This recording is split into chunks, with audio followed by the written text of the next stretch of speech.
नमस्कार।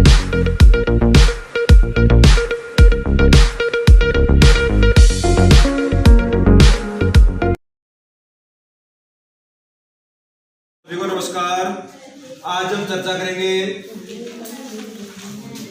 पाठ 3 राजनीति विज्ञान कक्षा 12। आज का अपना टॉपिक है नियोजित विकास की राजनीति। कोई भी काम शुरू करने से पहले उसकी प्लानिंग की जाती है और बिना प्लानिंग किए कोई भी काम सफल नहीं हो सकता।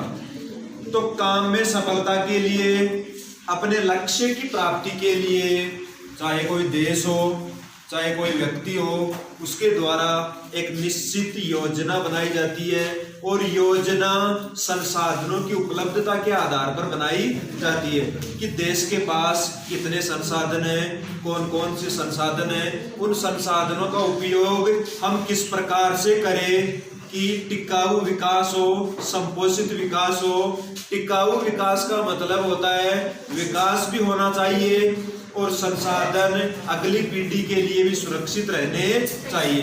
तो इसके आधार पर प्रत्येक देश अपने संसाधनों के आधार पर जो योजना बनाता है, उस योजना बनाने को नियोजन कहा जाता है। नियोजन का मतलब होता है योजना बनाना। जब भारत आजाद हुआ तो भारत की अर्थव्यवस्था की हालत खराब थी। उस अर्थव्यवस्था को गति देने के लिए, आत्मनिर्भरता प्राप्त करने के लिए, समाजवादी मॉडल को लागू करने के लिए, सभी लोगों का समान कल्याण सुनिश्चित करने के लिए नियोजन अपनाया। भारत ने नियोजन की गतिविधियां सोवियत संघ से अपनाई। भारत ने नियोजन सोवियत संघ से अपनाया।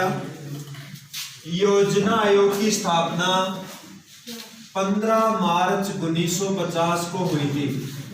योजना आयोग एक सलाहकारी निकाय है और योजना आयोग के पहले अध्यक्ष भारत के प्रथम प्रधानमंत्री पंडित जवाहरलाल नेहरू थे।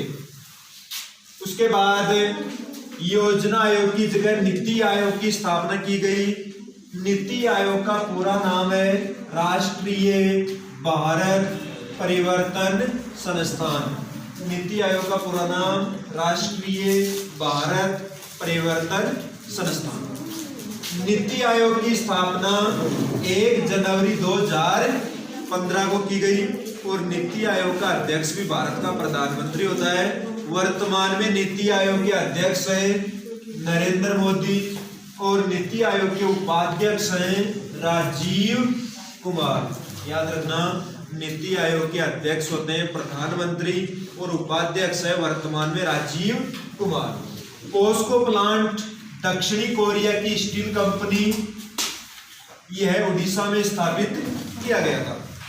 वामपंथी विचारधारा का मतलब होता है यह विचारधारा गरीब पिछड़े लोगों का समर्थन करती है और दक्षिणी पंथी विचारधारा बाजार मूलक अर्थव्यवस्था का समर्थन करती है। तो 2 विचारधाराएं पाई जाती हैं, वामपंथी और दक्षिणी पंथी। आजादी के बाद भारत के समक्ष विकास के कौन कौन से 2 मॉडल थे? एक था समाजवादी सोवियत संघ के नेतृत्व में, दूसरा उदारवादी या पूंजीवादी अमेरिका के नेतृत्व में। लेकिन भारत ने मिश्रित मॉडल अपनाया। बॉम्बे प्लान 1944, 8 उद्योगपतियों की योजना। Plan economy of India M Visvesvaraya 1934। प्रथम पंचवर्षीय योजना 1951 से 1956। भारत में पंचवर्षीय योजना की शुरुआत हुई थी 1951 से। इसमें कृषि क्षेत्र, सिंचाई सुविधा और भाखड़ा नांगल परियोजना पर ध्यान दिया गया। प्रथम पंचवर्षीय योजना का मॉडल था हेरोल्ड डोमर मॉडल। द्वितीय पंचवर्षीय योजना 1956 से 1961, इसमें औद्योगिकीकरण पर जोर दिया गया। इसके मॉडल पीसी महालनोबिस हरित क्रांति की शुरुआत 1966 से 1967 और भारत में हरित क्रांति का जनक कौन था? MS स्वामीनाथन। हरित क्रांति का सर्वाधिक प्रभाव गेहूं और चावल पर हुआ।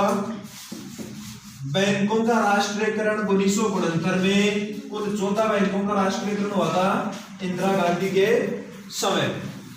हरित क्रांति का अर्थ, इसका अर्थ है कृषिगत उत्पादन की तकनीक सुधारने व उत्पादन में तीव्र वृद्धि करना। इसके सकारात्मक परिणाम और नकारात्मक परिणाम। सकारात्मक परिणाम है कृषि उत्पादन में वृद्धि, गेहूं उत्पादन बढ़ा, मध्यम श्रेणी के किसानों का उभार। नकारात्मक परिणाम का मतलब है गरीब किसान व भूमिपतियों में अंतर बढ़ा। भारत के कुछ क्षेत्रों में विकास ज्यादा हुआ, शेष क्षेत्र पिछड़ गए। ऑपरेशन फ्लड 1970 में शुरू हुआ ग्रामीण विकास कार्यक्रम है जिसमें डेयरी उत्पादन पर ध्यान दिया गया। पंचवर्षीय योजना का मूल उद्देश्य आर्थिक विकास, आत्मनिर्भरता और समाजवाद को लागू करना। इस प्रकार से ये अपना तीसरा पार्ट नियोजित विकास की राजनीति। आज के लिए इतना ही।